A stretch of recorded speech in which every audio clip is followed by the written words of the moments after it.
گەڕینی دەوڵەتیدا گوڕ بە چالاکیەکانمان دەدەین لەم مانگەدا بەرەو یادی شومی 22 ساڵ یادی پیلان گێڕینی و دەوڵەتی 15 شوباتی 1999 دەچین کە لە ئاکامدا ڕێبەری تێکۆشانی ئازادی و بیرمەندی ئازادی خواست بەڕێز عەبدوڵڵا ئۆجەلان ڕادەستی تورکیا کرایەوە و لە زیندانی ئیمراڵیدا زیندانی کرا. لەو کاتەوە تا ئێستا گەلەکەمان و ئازادی خوازانی دنیا هیچ کاتێک دیلبوونی ڕێبەر ئۆجەلانیان پەسەند نەکردو نایکەن. تەنانەت 22 ساڵە بە هەموو شێوەیەک و هەموو چەشنە چالاکیەکیان بۆ ڕەتکردنەوە و شەرمەزارکردنی ئەم پیلانگێڕیا لە گۆڕەپانەکاندا لەسەر پێن. هەر لە چالاکی کەس ناتوانێت ڕۆژمان تاریک بکات و چالاکی واژۆکەوەکردنەوەی بەڕێز ئۆجەلان ئیرادەی سیاسیمانە و تا دەگاتە مانگرتن و ڕێپێوان و خۆپشاندان و چەند جۆرە شێوازی تری چالاکی بەڕێوە چوون. هەر هەمووشی گزارش لەوە دەکەن کە گەلە ئازادی خوازەکەمان و وجدانی مرۆڤایەتی بۆ هەمیشە عادیلکردن و زیندانیکردنی ڕێبەر و بیرمەندی ئازادی ڕێزار ئۆجەلانیان وەک ناڕەوایەتیەک تاوانێکی مەزن و پەڵەیەکی ڕەش و بە نێوچەوانی سیستەمی باڵادەستی دەبینن و تا ئازادکردنی بەڕێز ئۆجەلان لە نێو تێکۆشان و خەباتی بێوچاندان لە ماوەی 22 ساڵدا ڕێبەر ئۆجەلان بە باوەڕ ئیرادە و هیوایەکی مەزنەوە لە نێوان بەرخودانێکی مەژوویدا بۆ دۆخی هەرە دژواری زیندانی وەرشە خاندووە و زەوت تێکۆشان بۆ ئازادی و دادپەروەری ئاشتی و دیموکراتی هەر لە زیندانەوە لە پێناوی چارەسەری دیموکراتیانەی دۆزی گەلی کوردستان و بێکۆژیانی ئاشتیانەی گەلان لە ئاستی هەرە بەرزدا هەوڵ و کۆشیدا دەیان دەست پێشخەری و پرۆژەی دیموکراتیانەی پێشخستووە.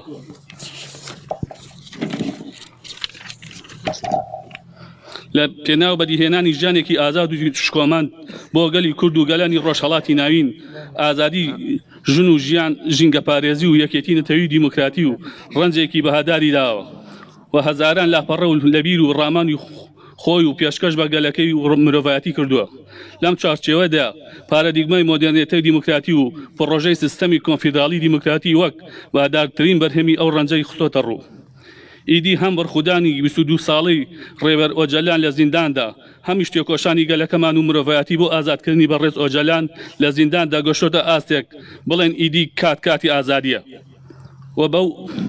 ئەوەی ئازادکردنی ڕێبەر ئۆجەلان بە زووترین کات بێتە دی پێویست دەکات لەم ساڵدا گوڕ بە تێکۆشانمان و بۆ ئازادی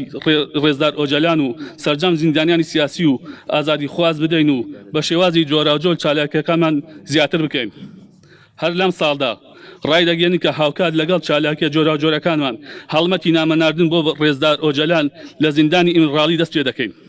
لە نامەکەدا هەست و سۆزمان بۆ چوون و ڕامانمان خۆشەویستی و پابەندبوونی خۆمان هەروەها پێزانیمان بۆ ئەو بەرخودانی کە لە زیندانی بەڕێوەی دەبات ئەو هەوڵ و کۆش و فکرە سیاسی لە پێناوی ئازادیدا دەیدات دەیخەینە ڕوو. ئەمەش چالاکیەکە مەبەست لێی دەربڕین و هاوسۆزی و ئاڵوگۆڕی بیر و ڕامانە لەگەڵ ڕێزدار ئۆجەلاندا.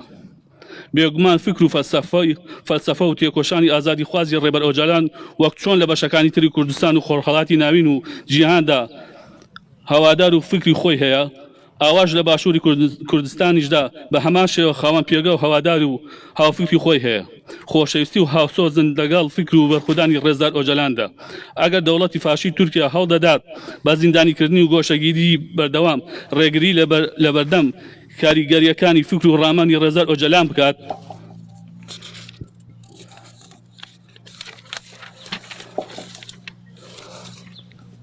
ئەگەر هەوڵ دەدات پەیوەندی نێوان گەل و ڕێزار ئۆجەلان بپشڕێنێت و ڕێزار ئۆجەلان لە بیری گەلەکەمان باتەوە ئەوە 22 ساڵ تێپەڕی و هەرگیز ئەو خەونەی دەوڵەتی فاشستی تورکیا و پیلانگێڕانی تر بەدی نەهات و بەدی نایەت باڵکو ڕۆژ بە ڕۆژ تێکۆشان لە پێناوی ئازادکردنی ئۆجەلاندا زیاتر دەبێت و تا ئازادبوونی لە کونجی زیندانی ئیمراڵیدا ئەم تێکۆشان و بەرخودانە هەبەردەوام دەبێت. لەسەر ئەم بنەمایە ئێمە لەم ساڵدا لە یادی 22 ساڵیادی پیلانگێڕینی و دەوڵەتی چالاکی نامەناردن بۆ ئیمراڵی لەمڕۆ دەست پێ دەکەین.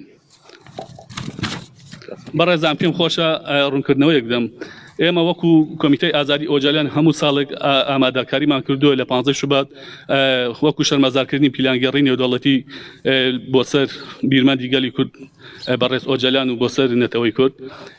ئەم ساڵش بە هەمان شێوە کۆمەڵک کار و چالاکیمان ئامادە کردووە لەوانە وەکو بڵاوکردنەوەی پروشێر و چاپکردنی ئەو نامیلکە کە هەموو نهێنیەکان و ئەو پیلانگەڕە نێودەوڵەتی کە دژ بە گەلی کورد و بەبیرمەندی گەلی کورد ئەنجام درراوە هەمووی تێدایە و لەم مانگە هەموو بڵاو دەکرێتەوە ئەو لەناو ئەو چالاکیانش کەمپینێک دەکەین کە لە کەمپینەکەدا نامەناردنە بۆ بەڕێز ئۆجەلان جا هەر ئەو نامەناردنە هەر نەتەوەیەک هەر ئاینێک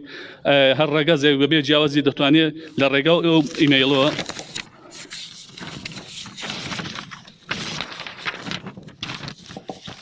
کەمە ئیمەیلی پارێزەری سەدا بەڕێز ئۆجەلانە لە ڕێگەو ئیمەیلۆ دەتوانن نامەکانتان هاوسۆزی و پشتوانی خۆتان بۆ بەڕێز ئۆجەلان بدێت زۆر سپاسی هەموو کەناڵەکانی ڕاگەان دەکەین سپاس بۆ ئێوە